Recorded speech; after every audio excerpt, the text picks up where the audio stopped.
It can be difficult to compare financial products with different interest rates and different compounding periods. In this video, we'll look at what the annualized or effective interest rate is, we'll look at how to find it, and we'll look at a couple of examples. So why do we need to compare interest rates? Different financial institutions offer different interest rates and different compounding periods. When they differ, it can make it difficult to determine which financial institution to invest with. To compare financial institutions with different interest rates and compounding periods, we convert the nominal interest rate to the equivalent yearly interest rate, known as the effective or the annualized interest rate. Recall from my compound interest video, the formulae for compound interest. I won't go over these again in detail here. Let's look at an example where you have $1,000 to invest. There are two options with different interest rates and compounding periods. Which financial institution should you invest with? Let's look at what we'd earn with each financial institution, starting with the bank. Using the compound interest formula, we can determine how much interest we would earn. So we substitute in our known values. So we've got $1,000. We know our interest rate is 6%, compounded half yearly. So 6 divided by 2 to get our half yearly interest rate. And we multiply the number of years, which is 1 year, times 2, which is the number of compounding periods. So we have 1,000 times 1 plus 6 divided by 2 divided by 100, all to the power of 1 times 2. And we can simplify or evaluate that. We simplify and we get the final value of the investment after the year would be $1,060.90. So we know that there was $60.90 of interest earned. If we divide this by the original $1,000, we're going to get the interest as a decimal for the entire year. So $60.90 divided by 1,000 is 0.0609.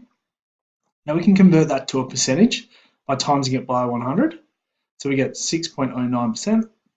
Therefore, 6% compounded half yearly is equivalent to 6.09% compounded annually. Now let's look at the credit union. We can substitute in the known values. We have $1,000. The interest rate is 5.94% compounded monthly, so we divide it by 12. The periods per year is 1 year times 12, so that's 12 periods. So we get 1,000 multiplied by 1 plus 5.94 divided by 12 divided by 100, all to the power of 1 times 12. We can simplify that, and we get the final value of the investment after 1 year at 5.94% compounded monthly is $1,061.04. If we divide $61.04 by 1,000, we're going to get the interest rate as a decimal. We times it by 100, and we're going to get the percentage interest rate, which is 6.104%. Therefore, 5.94% compounded monthly is equivalent to 6.104% compounded annually.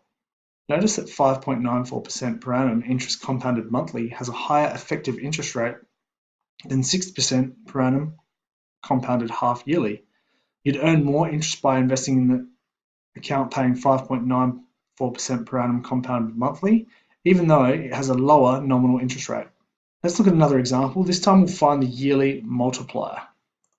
First, we convert the yearly interest rate to a periodic one, quarterly in the first example. So 8% compounded quarterly. So we go 8 divided by 4 to work out the quarterly interest rate.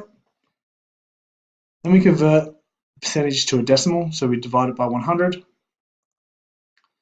Now we find the multiplier. The multiplier increases the principal. Therefore, we are adding the periodic interest rate as a decimal to 1. It's like we're saying 100% plus 2% at the end of each quarter. It compounds 4 times in the first example. This equals 1.0824. Once we have this, we convert it back to a percentage by subtracting 1 and multiplying by 100. Therefore, 8% compounded quarterly is equivalent to 8.24% compounded annually. Let's look at 7.2% per annum compounded monthly. We convert the interest rate to a monthly interest rate. So 7.2% divided by 12 is 0.6% per month.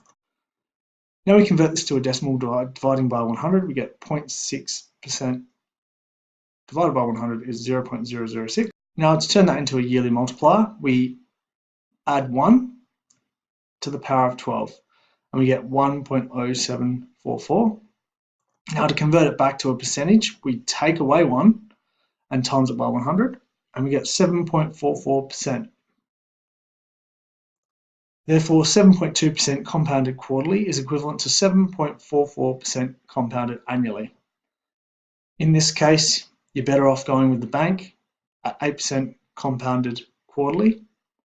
It's going to be higher than 7.2% compounded monthly. From the previous examples, we can see that the effective or annualized interest rate can be calculated using one of these formulae. It is essentially the part of the compound interest formula minus 1. This formula will find a decimal. This then needs to be converted back to the percentage by multiplying by 100.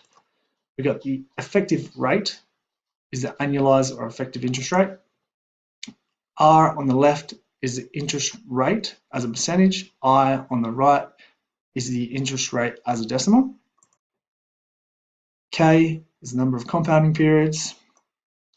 It's up to you which formula you use. You just need to remember how to use them.